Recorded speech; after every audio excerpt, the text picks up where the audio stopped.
Hey, this is Jeff Beckham. Welcome to episode 2 of the Go Defenders. So I got my team here, and I got a question for you guys today. How did you get here? Like, I'm not going to give you any context, but I'm going to ask you guys that question. How did you get here? Evan, how did you get here? Well, my mom's dad, they're all from Memphis, Tennessee, and he lost his job in Memphis, so he came to Chicago to work at the Nabisco factory in Marquette Park. And it's it's like basically kind of like when you think about it, like an immigrant / Great Migration type of story, whereas he left the family to come to Chicago to get a job, set things up, and he sent for my grandmother, my mom, and my aunts and uncles, and they all came up here.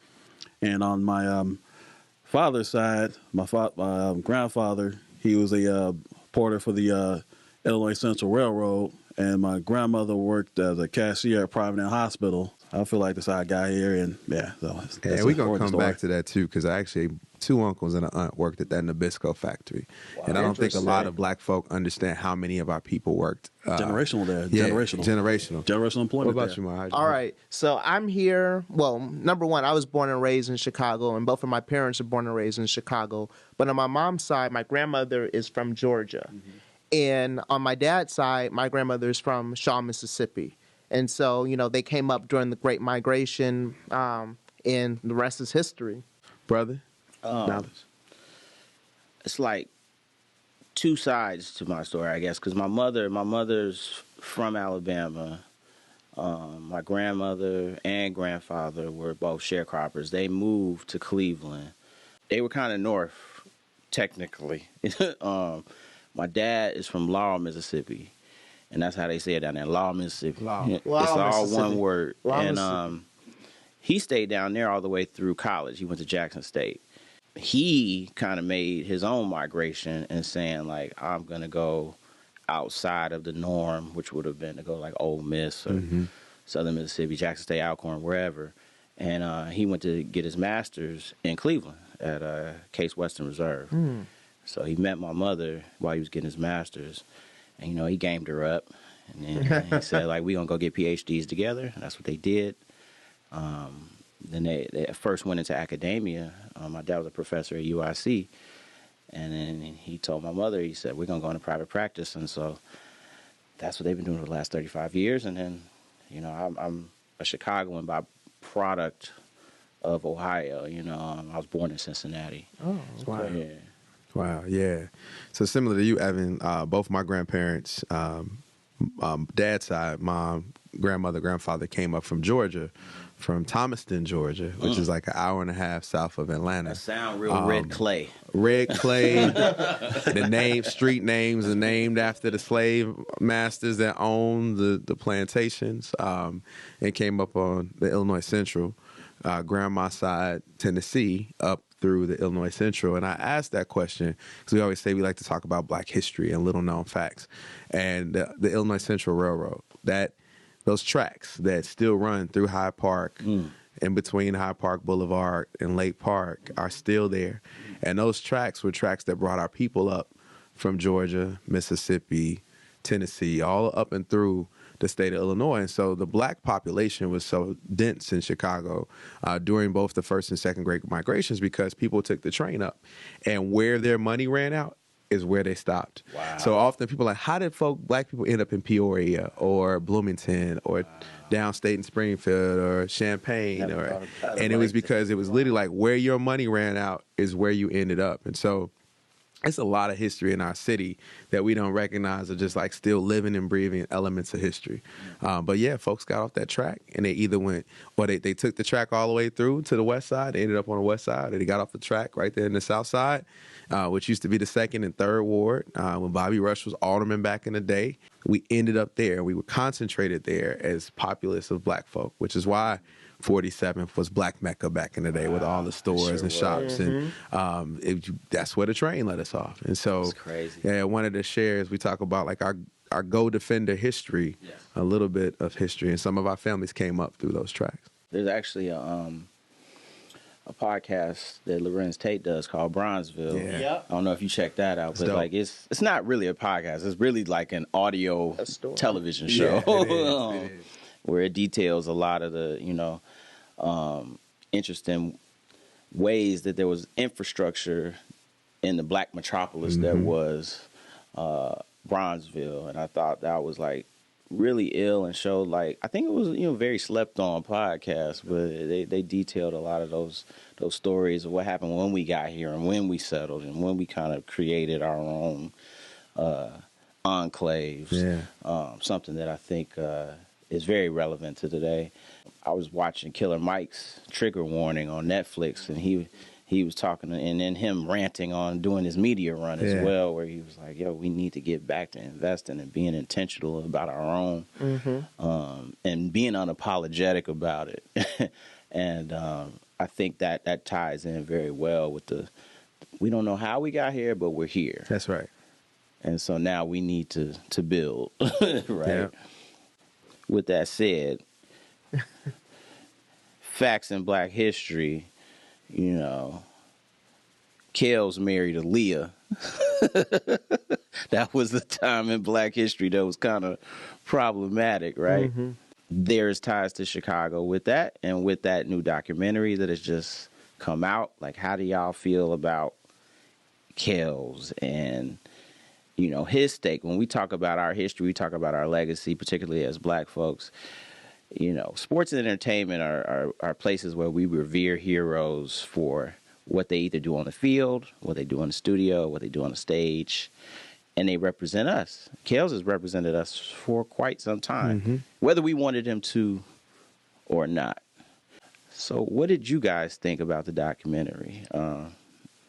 Well, I watched it. I sat through it, and I knew, a lot of the people, a lot of the stories. I mean, I remember hearing about him at Kenwood. I remember seeing him. I went to Marion Catholic, which is in Chicago Heights, which is 4 minutes from the Olympia Fields house. I used to play basketball with him at Markham Fieldhouse and see girls there who were my age. I was 18, they were 18, and they were there for him, or, at Lifetime Fitness when he bring the tour bus up there and hoop with women.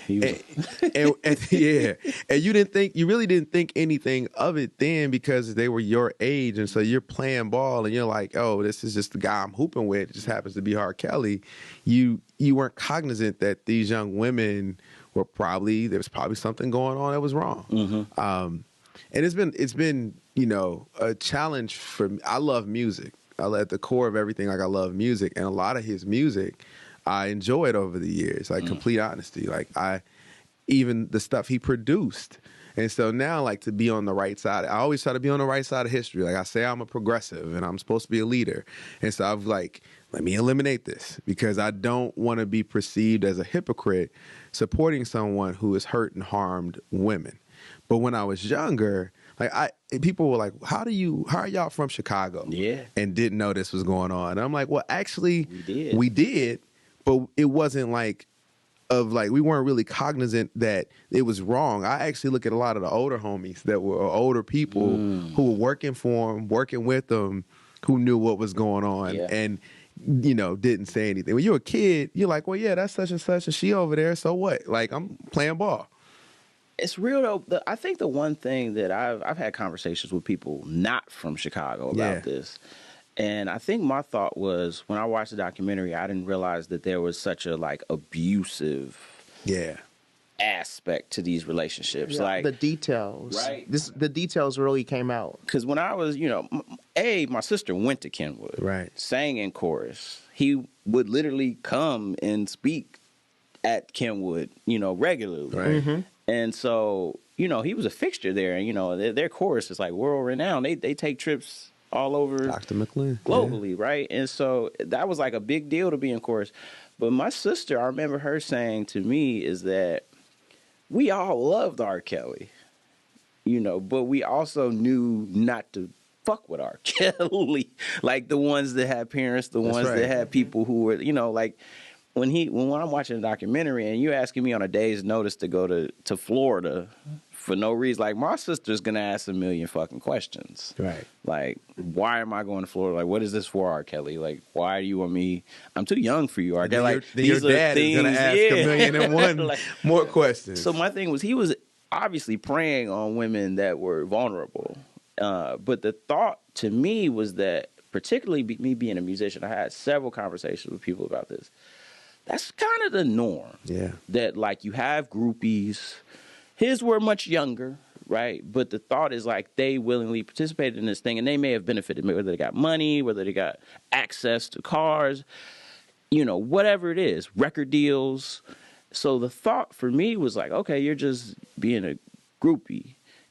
But I didn't realize there was such an abusive aspect to it, or that they're like being holed up in some studio space where they can't use the bathroom, they can't eat, and being kind of held, like the cult aspect of what people are talking about. I didn't think it was that. I thought it was just like, yo, you want to go mess with R. Kelly, and so you messing with R. Kelly in order to get X, Right, or money, really, like. And so I remember several. Skipping years ahead, my sister's older. My sister's, older than me. So, her classmate was one of the women who got, like, settlements and got paid off or whatever. But, like, my era, or our era or whatever, I remember girls telling me, oh, like, there's a party at R. Kelly's house. Like, he'd be like, all right, have fun with that. You know what I'm saying? So I just felt he would hang out at Rock and Roll McDonald's. Yeah. And choose on girls, and that was just kind of like a known thing. But I think the thought amongst me and my friends was like, yo, if you knew better, you do better. So you want to mess with an old dude, whatever. Because there was a culture in Chicago where old dudes chose on young girls anyway. What? It still is. It still Let's is. keep it real, yeah. Where, like, the dopest girl in junior high had a high school or college boyfriend. The dopest girl in high school had a college or professional. Like, it was kind of like the level of who the girl was. She might have some NBA dude hollering at her, and she's 17. But we didn't think nothing of it. We just was like, oh, he training her up. That's just what it is. That's the way it goes. You see the Corvette pull up at the high school, and you're just like, all right, that's cool, it's whatever. And as the NBA players and NFL players or whoever have gotten younger and younger, it's like, oh, well, they're only like 4 or 5 years older than us. But when you think legality, right? I think legality years. It's then different. what? And then even looking at R. Kelly, he's a lot older than what he looks. So, like, we're like, oh, dude was 35 when he was hollering at, like, yeah. So we was hooping with him. I'm like, wait, you 50, he's 50 now, right? 50, no, it's like, oh, well, maybe he just makes pop music. He has a young spirit, and maybe that's what gives him the ability for him to make this music that he's creating. And so I don't think we thought anything of it. But to hear kind of the nuts and bolts of the realities of what were happening, it made me feel like, yo, I was somewhat complicit in this. Yeah, exactly. Because I had homegirls who took other women out there to that house. And I'm thinking y'all just going at it's just fun and games, shits and giggles. And you find out that it's something deeper than that. And I think him getting off on that child pornography case, that should have been his OJ moment to, like, fall back. Right. Like, you got away with, not with murder, but pretty much. Yeah, and years later after that, they made him the Grand Marshal of the Bud Billiken Parade. Right. A back-to-school parade. Right. Well, remember after that, he was in churches singing with Kirk Franklin and getting saved, and I'm not doing R&B. I mean, like, there's a famous cover, like the Ebony cover that he was on, where he was like, hands up, R. Kelly is leaving R&B. I saw, I think it was Sister Circle, where Selena Johnson is on, like, one of the hosts on there, and she, like, toured with R. Kelly, spent time with R. Kelly, and she was like, she had a different position. Her and Shantae Moore, they were talking, and it was like, most of what I've seen on social media, women are just going in on him, like, we've canceled R. Kelly, like, we canceled him, and, like, Selena Johnson and Shantae Moore were kind of just like, yo, like, we were on tour with this dude, and, like, I saw mothers bring their daughters backstage, like, pawning their daughters off to meet R. Kelly. And so there's some things that are problematic in this stuff that we're not saying that what he did isn't completely wrong, but it's also saying, like, look, if it happened for this amount of years, how many people do you think took checks? like even after the child pornography case, if my daughter is offered a record deal by R. Kelly, I'm not fucking taking it. Right. You know what I'm saying? Right. Like way after this thing happens, like there's people after the accusations, we saw the tape. Right. Not just the Aaliyah things. I think the Aaliyah thing happened at a time when social media wasn't prevalent. PR and marketing people were able to really control that. Yeah. To where we were just like, oh, it's almost like this shit never happened. Yeah. Like it happened, but it got annulled. Okay, it's a mulligan. Yeah. Like he was in love with Aaliyah. Like, but when you think about it now, it's like that should have never happened. Yeah, Never. The scenes Never. from the Should BET have episode, the scenes from Video Soul when he was on there, and they were like, "So, what's up with y'all?" And even the Same host, outfit. they're asking these questions like, "This Like, is that's completely cute. okay." Like, it's cute. Which also it just leads you to think about how things have changed dramatically over a very short period of time. And I think in the movement, the Me Too movement, and the culture we live in now with social media and news, how we look at things, how we look at people, is so different now. Like it's so different. Where like you didn't think anything of Jerry Lee Lewis marrying his whatever his cousin or goddaughter, or Morgan Freeman with his granddaughter, step granddaughter, or and Woody now these Allen. things we like, yo, like this was messed up. This was not normal. This should not have been allowed. Someone should have said something. And so like it's revisionist history now. Yep. Everybody has an opinion now without really acknowledging what the truth and what facts were even in 94, where things were a lot different in 94 and 95 than they are now. Not saying that it was right. It was never right.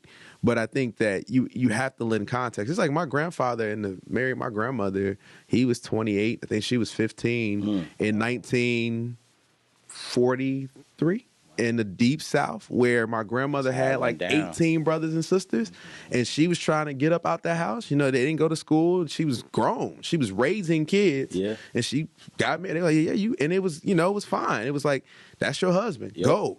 And that happened a lot in the South. When you look at like these age gaps of some grandparents, like That's kind of how the fathers gave away their daughters, They had because it'd be to. like this kind of like Yeah. this my buddy, and I know he's economically stable, so I'm gonna hand my daughter to you, and I trust you. Arranged but like, marriages too. That's like, arranged overseas. marriage. Like, Yeah. I was talking to a friend who was her family from Iran, and they were basically saying like, yeah, that's how my mother and father met. It was an arranged marriage, and there was a difference, like someone like R. Kelly and some of these girls, and some culture just like whatever. Yeah. So that's another component to all this. Is But going back to your point, that's before we knew about the abuse. Yeah. Right? Like, again, I didn't know that. I thought that these were like 17, 18-year-old women, which still is wrong, but they were like of their own accord, Yes. in their own sound mind, going into this house for these parties. Yep. I had no idea until watching the documentary that there was a this little like different. manipulative control aspect of it, of like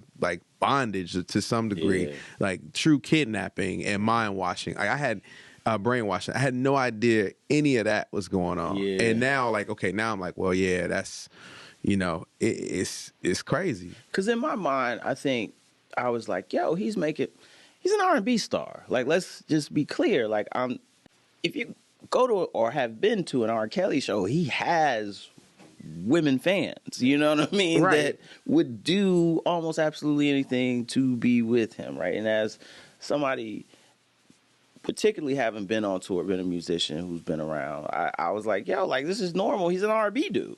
Because we used to have this thing where, like, in hip-hop, particularly, like, underground hip-hop, it's like, it's nothing but backpacks and Timbs. Whereas, me and Double O used to always be like, we want more high heels at our shows, right? Well, fucking R. Kelly had wedges at his shows. Right. Wedges and bodysuits at his shows, man. And I'm talking about he's on stage thrusting, and they're grabbing. And so I'm like, yo, my thought was just like, yo, he could switch it up and just get him like a 22, 23-year-old that looks younger, right? Like, why does he have to literally get the youngest girl out of the pack? And, just to find out what he was doing, it kind of blew my mind. Because I was like, yo, that's a real sickness. Yeah, I think the thing Like- that blew me the most was how expansive, like his reach was. Like, Yeah. I'm thinking, like, I was sitting there thinking, like, one of my favorite Biggie songs, "Unbelievable," and that sample is the hook. Yeah, And do I stop Your listening to Body's that? Calling Do I Me. stop listening to that album now? You know, like so it's you Because think that's about an element of one of his songs. yeah, and plus like it's the thing about when you do the council and the call out culture, like how expansive do we really want to go? Like do we anybody who's ever done a song with them, do we stop The girl handle on the them? documentary said I met him, the backup singer. She's like, I met him in a Billy Ocean session. I said, I didn't even know R. Kelly wrote for Billy Ocean. Do we drop Billy Ocean now? like that's that's And crazy. then do you go scrub everything? Like if it's a Harvey Weinstein movie, are you getting rid of everything Weinstein Brothers done? Are you not watching Seventh Heaven where that guy molested young kid? Like that's the question that I always ask, and I don't have an answer to it. I do know that now I hear R. Kelly and I'm messed up. Like if R. Kelly song, I was at a party the other day and one came on, and I just like wonder who he was singing to when he wrote this song. That's the other part that was weird. Hearing the Because process. every song is about The something or process. someone. Yeah, your body's calling me. You sitting there like it's like the thing for me. It's funny. Yeah, the thing I got into not an argument, but I was talking with some friends about like basically white people know R. Kelly, but it was like they knew I Could Believe I Can Fly, like the stuff, the over the top stuff. But many of us in the community, we know like the second and the third and fourth album. We know like his raunchy. That kind Sex Me. yeah, that would kind of put him over the Ignition top for most remix. R&B singers. He was basically Summer doing some Buddy. nigga shit like on the record, like we with your girl or whatever. You just Feeling like your getting it on, like booty. he was basically like verbalizing that, and I think that's one of the things that kind of like separated him from other R&B singers. Even the Pied Piper title, like that's been brought up plenty of times. That's creepy. It's been celebrated, which is It's creepy. I mean, the whole Put point. that out I mean, there. the whole point of all this is that this has been normalized for so long. What you were saying, back when your grandparents got married in the 28, your grandfather being 28, your grandmother being 15. I mean, all of this has been normalized for so long. I mean, even going back into slavery periods, this has all been normalized, and now we're finally taking a point to step back, see the bigger picture, and wake up. And I think that's what's important here. Absolutely. And like, Absolutely. That's actually a great point, because I think that like having like space to do that's important. Being able to recognize and call out what's wrong is important. And I also think like, I heard there was a conversation around like, well, black men don't defend black girls or black women. And the only reason like this, if white women, this would have been a problem years back. And I said, well, no, because the Me Too culture disproves that women have been abused for a long time at a large degree. Now where we are, what we have to be careful of, and I've seen it with some of the R. Kelly stuff in other cases, is that we also jump to blanket conviction of people for not jumping on the bandwagon of how you feel they should respond to R. Kelly. So like we had this thing of, well, I had a friend that's like, well, I'm still going to listen to the music, right? I don't believe in what he's done, but I'm listening to the music. And he got killed online, like got killed, right? So it's that other thing of like how we respond to people and how they respond to it. And, also we've come along, to your point, like we're coming further along. People are waking up to like how we should treat women in particular. Like this needs to be addressed. This is a problem. We got to bring more people along with us. But what we can't do is ostracize them and like trash folk, especially online, where I see a lot of it happen online, like killing people's character overnight. Like give them time to come along too, because we didn't get here overnight. Like you talk about generational, this was built in culture. Older men, young women, you're still sugar daddies. Go to 75th Street and drive up and down to one of these lounges and see. It happens. And it's wrong. It's been wrong. Now we have to change that part of the culture. There's another part of his narrative too, though. Like when he's talking about him being molested, and being abused, Absolutely. Where now it's a mental health thing that we got to talk about, and that I think the black community, we try to pray away the demons, and sometimes we overlook the idea that that something like that is actually a sickness that's inherent that has to actually be treated by a professional. Yeah. I told you guys before we got on air, I was like, I was at Big's Mansion smoking cigars. Everybody knows Kel smokes cigars. He comes in there, and I tweeted at that moment, I said, I just saw Kel's. I'm kind of conflicted because he's holding court. You know, if anybody knows about Big's Mansion, it's a private club. So he's paid to be there. He's a member, whatever. They're going to treat him like a member. And it's kind of just known that you're not, you know, this is his safe space, right, so to speak. Like, we're not allowed to badger or, you know, whatever, like bother him while he's in that space. Now, I definitely could be like, yo, I'm never going to patronize the spot or be a member anymore. But, like, in that moment, that's not what I was thinking about. It was like, yo, he just walked in. And then he's holding court and he's talking about, like, yo, they out to get me. And, like, everything you hear ain't real. And I was just like, I realized in that moment, I didn't necessarily, like, for about 15 seconds, like, I was a child again. And I remember I was like, this is Kels. He's a star. There's a reason why he was able to get away with all of this, right? It's because there is charm, there is charisma, there is money, there is fame, there is the entourage, there is all the looks of what's supposed to be glamorized or right. For a moment, you just happy to be, oh, out there, it's Kels. But then you look around and you see the people he's hanging with. right. And you like, oh, that's how this shit worked. Like, if he had me sitting there like, oh, it's Kels. For 15 seconds, he had me. And, like, for me to sit back, like, no, but you did that shit. Like, it's almost like how if you watch the O.J. Simpson documentary when The Made in America, yes, when Wendy Williams was talking about the fact that, like, she wanted to hate O.J. when he came to the show. But that he was so fucking charming that by the end of the interview, she was like, yo, I get it. Like, he's good at this shit. Like, you know what I'm saying? Like, he's good at spinning people. And I could see that that's kind of probably what's happened over the years. That's how it gets perpetuated. You know, I mean, if you're bad at it, it's not gonna, you know, continue. but you hear that, and I'm like, nah, I'm smarter than that. I always see through the bullshit. No, but for like 15 seconds, yeah, I was like, that's Kels. Yeah, there's actually like a person, like there's actually like a disorder. I can't remember. I'm not a mental health therapist, but there's actually a disorder around people who are like extremely charming. Yeah. Like a lot of your, like the Ted Bundy, the sociopath, a lot of your sociopaths are like extremely charming. They have a way with people. They get you in and they hook you. That Ted Bundy documentary on Netflix is one. Like, check that out. That you hear this dude. And you should be somebody, you should have been on TV. Or the OJ, they talk about OJ's way with people in that doc where he could go in and he would have folk hook close deals. And again, I think, you know, there is a reason. Yeah. There is a reason. There has to be, because he's showing us parents. Yeah. He's like, yo, so and so was on the documentary. They just text me. Right. If they just text me why. Or the pictures of the family, like, well, no, we don't talk to R. Kelly, the Florida family. And then, like, online comes out the next week. It was like last year. They in Florida. They taking pictures with them.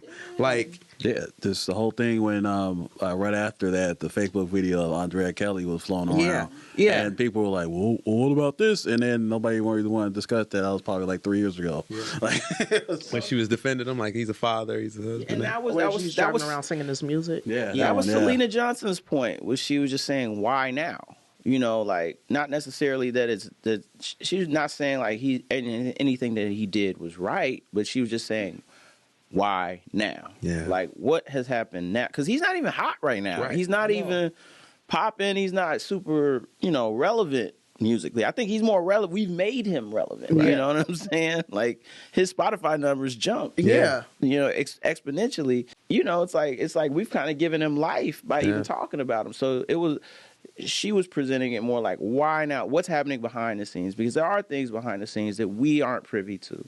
You know, because all of these women have signed non-disclosure agreements. Yeah. So apparently right now they like, fuck it, I'm telling the story.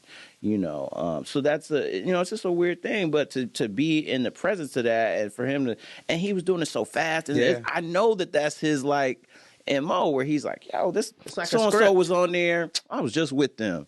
So-and-so was on there. Man, I paid for their birthday party here. Look at that. Like, why would they let me do that if I'm such a monster? It's and then crazy. You see that, and for a minute you transfix, but then you gotta really. And then I'm looking at the entourage, and I'm like, oh, she ain't 21. She ain't 21. Wow. You know, you got like some hood cats in here, and you about to go to where they go, S75. Yeah. Look, man, it's interesting That's a too. lounge. We have to ask It's those not a questions club. too. I think that like there's a yes and there's a both sides to it. Yes, he was wrong, and we should ask why now. Yeah. You know, yes, he should be in jail more than likely. And why now? Because it's the same thing with like this Michael Jackson documentary they've done now. Like, I'm trying to understand. And they were friends. And you were on public record saying that nothing happened for years, and now you're changed that, you've recanted that to change the story to tell these very graphic stories. I've heard the documentary is so graphic that like people can't sit through it when it was at Sundance, and so I'm like, why now? I'm trying to understand why it seems like these stories in regards, especially to black men, let's call it what it is, continue to happen at mass. Now they are doing let's be fair and balanced. Harvey Weinstein's got one coming too. Yeah. Which I was actually glad to hear, because I'm like, if we're gonna bring all the monsters to the table, let's tell all the stories of all the monsters, so that we don't continue to create narratives around black men that this is what we do in our community to our women, because it's not a true thing. There's something to color too, because I mean, when they were getting ready to cancel Russell Simmons, Yeah, or has he been canceled? I don't know. But he's dealing with supermodels, Right. He's dealing with Caucasian supermodels, largely for the most part, and you know, there's this blurry line of like, we were doing cocaine and pills, and we were at his house, and yeah, but if they were all black girls, would we be having this conversation? Right. You know, would we? You know, I don't know. You know, because in hip hop, there's always been a space where like misogyny has thrived, and it still does. Particularly with strip club culture, particularly with like this like video vixen culture, the superhead culture, where it's like, yo, like this how you get on. You get a book deal, you get your bag, you get flued out. Yeah, you get flued out. Yeah. Like, you know, I think though too that there's been a dramatic shift in the country, because even like Bryan Singer, you know, I don't know if you've seen, he did the Bohemian Rhapsody documentary. He's the director. Oh yeah, I heard about that. There were like 3 or 4 stories of him messing with underage men back in the day that have come up, that it was rape, sexual assault. So like these things are popping up alleged, and now like they're like, well, he did the movie, and the movie's up for Oscar for Best Picture. So what happens now in this, era?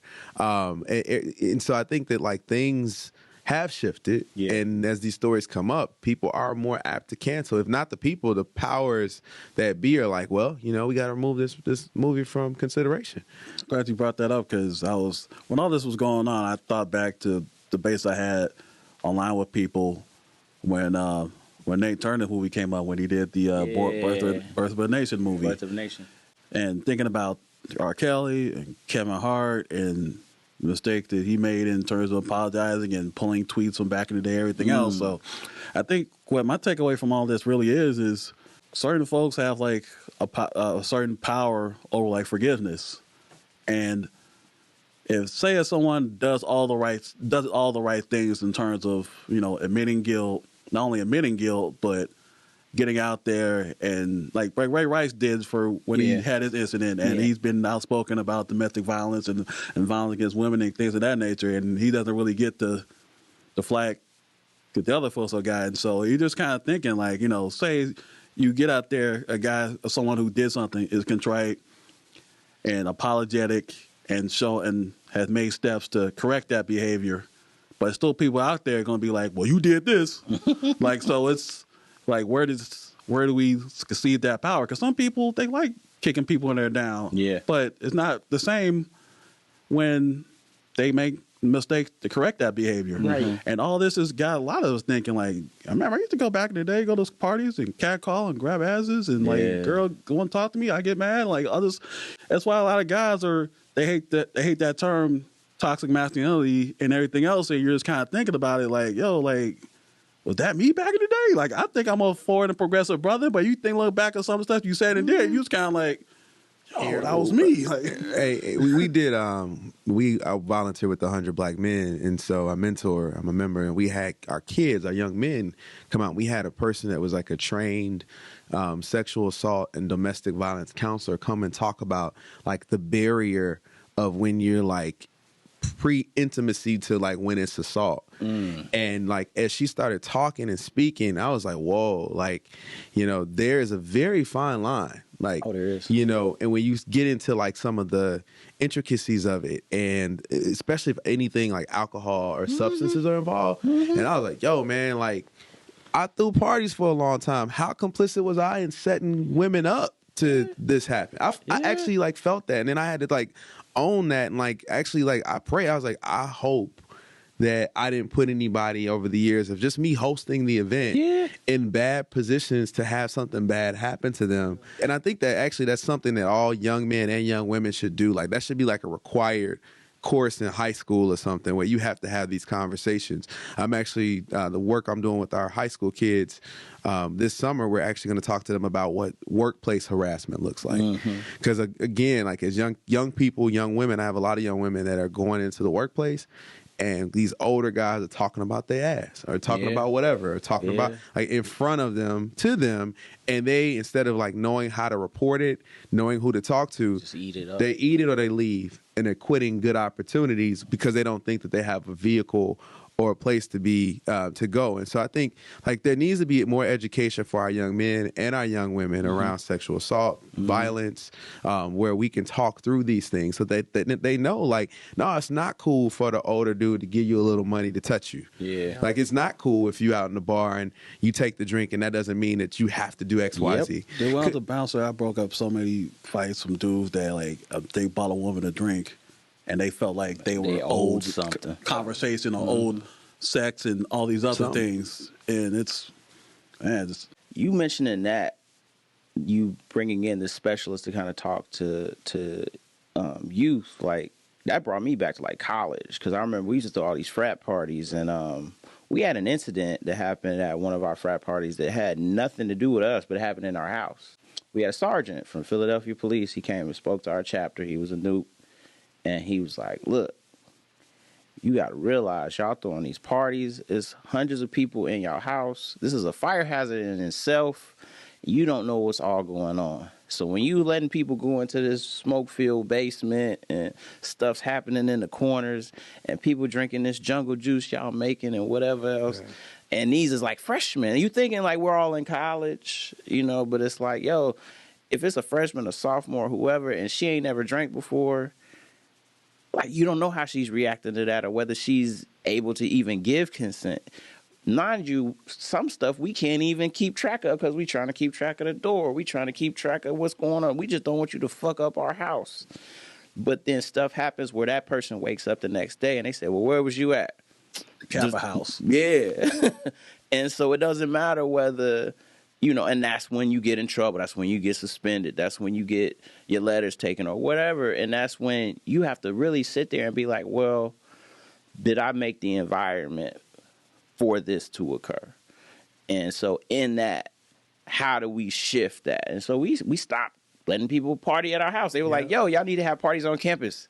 Stop having everybody at your house. You know what I'm saying? Like, if it means renting a venue, getting security, getting insurance, then it's on the campus. It's not on y'all. When y'all having shit at y'all house and y'all not checking ID, it becomes something different.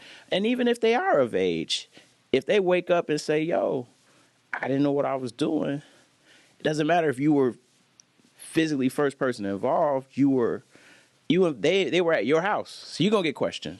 It points out like it's a really good question I have for y'all. Like, so you know, you all took the steps to put parameters in place to control that and protect the women and the men, but the women in particular that were coming to your party after y'all had an incident. I get asked often, like, the responsibility for men.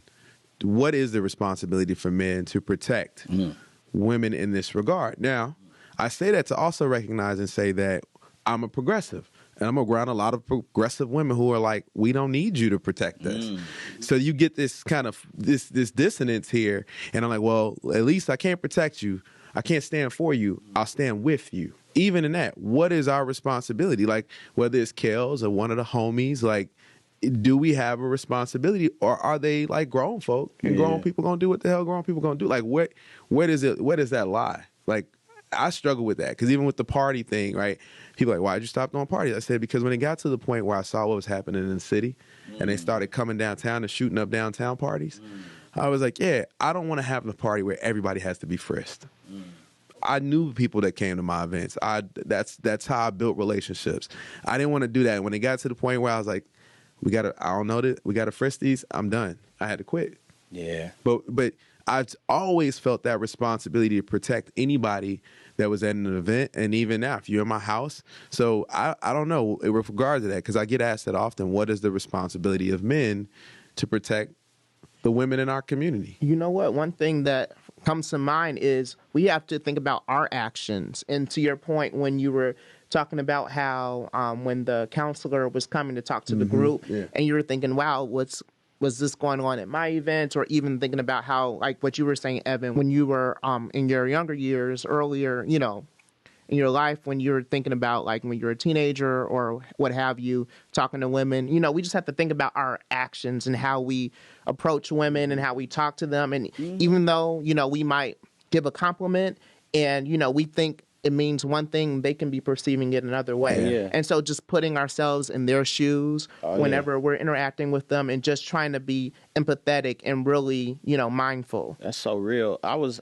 at Ja Grill yesterday, and I seen this cat that I go to LA Fitness, I work out. I see him all the time, and we're conversing at the bar. And there's this woman there. She's pretty attractive, whatever. He's talking to her, but I'm noticing he's doing things that are like a little extra. He's putting his hand on her shoulders. He's kissing her hand, and it's like obvious that like she's polite. She's gonna, she's like, I'll take your drink. All right, thanks. All right, thanks. He continues, right? And so in that space, I'm like, I gave her this look. And, it's this look that I guess, the same look I kind of would have gave my sister. Like, you cool? Of like, you straight?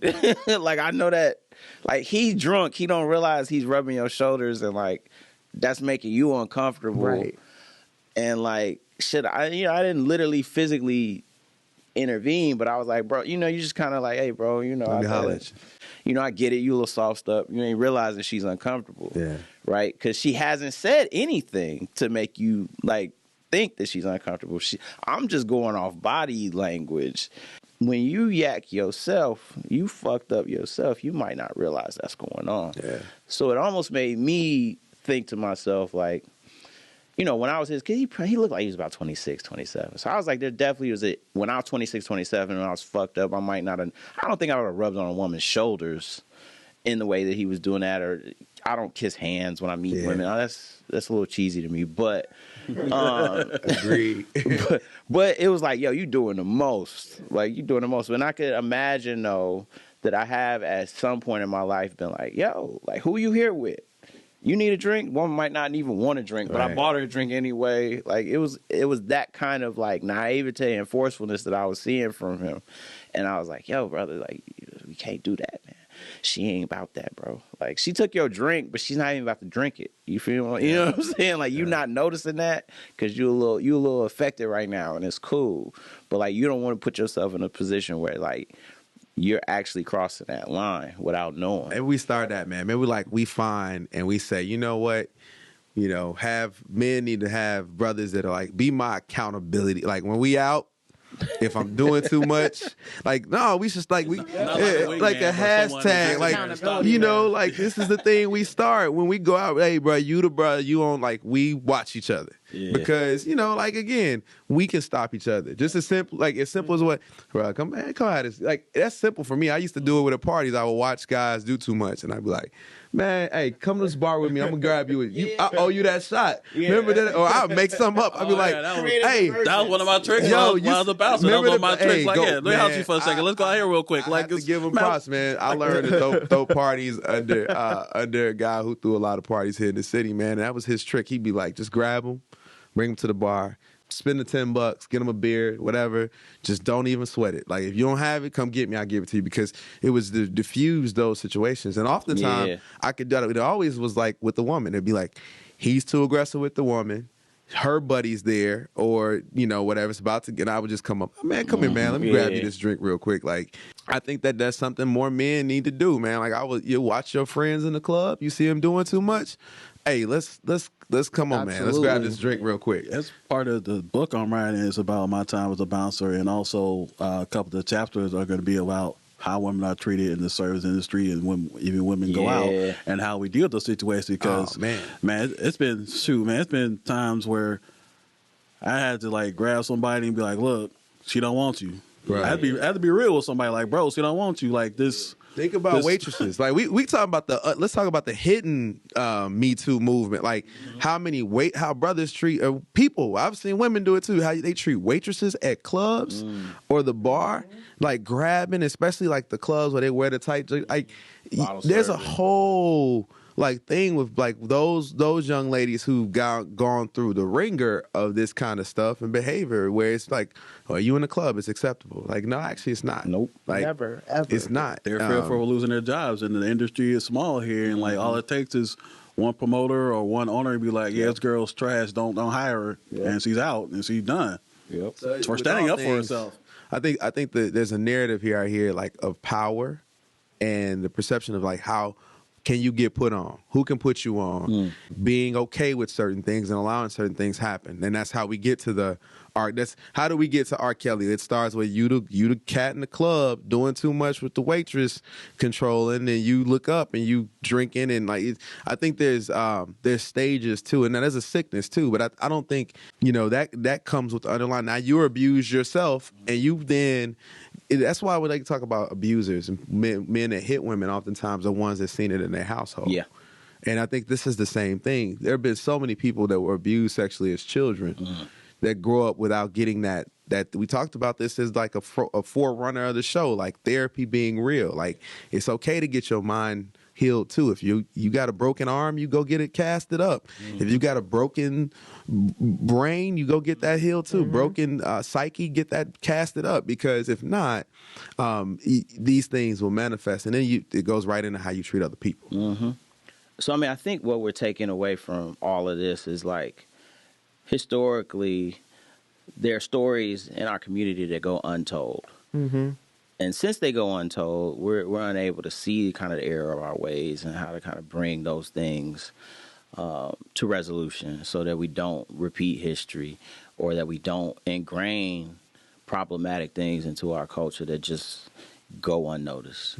That's kind of what we need to do as Black men going forward, is to kind of like not just search within ourselves, but search within like our own networks, and make sure that we're kind of projecting that energy in spaces where we check each other and are accountable for each other, and sort of guiding ourselves in a direction of fairness, but then also saying like, hey, like, how do we move forward from this? We don't just accept something at face value, and we dig a little bit deeper. And that's kind of what we've been talking about with the history of Chicago, is digging a little bit deeper into what's going on in this city, what goes on in this city, and what makes this city great. And so I think we need to do the same in our communities. And so in terms of, some of the things that we've celebrated, they might be problematic. Yeah, I think we started with the question of like, how do we get here? And I think that's just like apropos, like how do we get here? And understanding how we got here will also help us understand like where we're headed. Yep, that's deep. Yeah, definitely. I think we have to take a holistic approach on things, because when I've spoken on these issues, people always hit me with, "Well, you have a daughter," and I just kind of hate how that comes up. And when men want to speak out about this stuff, they always lead off like, "I have a daughter, I have a wife, I have this and that." Just say some shit's wrong. Like, don't even then go there. Like that's not enough. Yeah, like just say some shit's wrong and try to fix it. That's real. Like, we got to use a holistic approach on this. Like, just thinking back to how we saw one of our buddies, like a girl tried to holler at a girl, and she was like, no, it was like, yeah, whatever, bitch, and like you just, you don't say nothing. You just kind of like, that's where it festers, where it comes from. Yeah. we should make a call to action for some of the people who are viewing this or listening to this to kind of hear some of their opinions and thoughts about some of the topics we've covered today and just how we can be kind of the change that we want to see in that space. I have experiences, you have experiences, but I'm sure our audience probably also has some experiences that could drive conversation and may be something that we cover in future episodes, you know? Yeah, so let us know your thoughts. Yeah. We don't know everything, but we can we're open to comments and suggestions and questions. Maybe we look at something a certain way and then you send us an email or shout us out and we hear you out and we have to like align our thinking. You just never know. It could be that way. It's open dialogue. It's an open dialogue, two-way street for sure.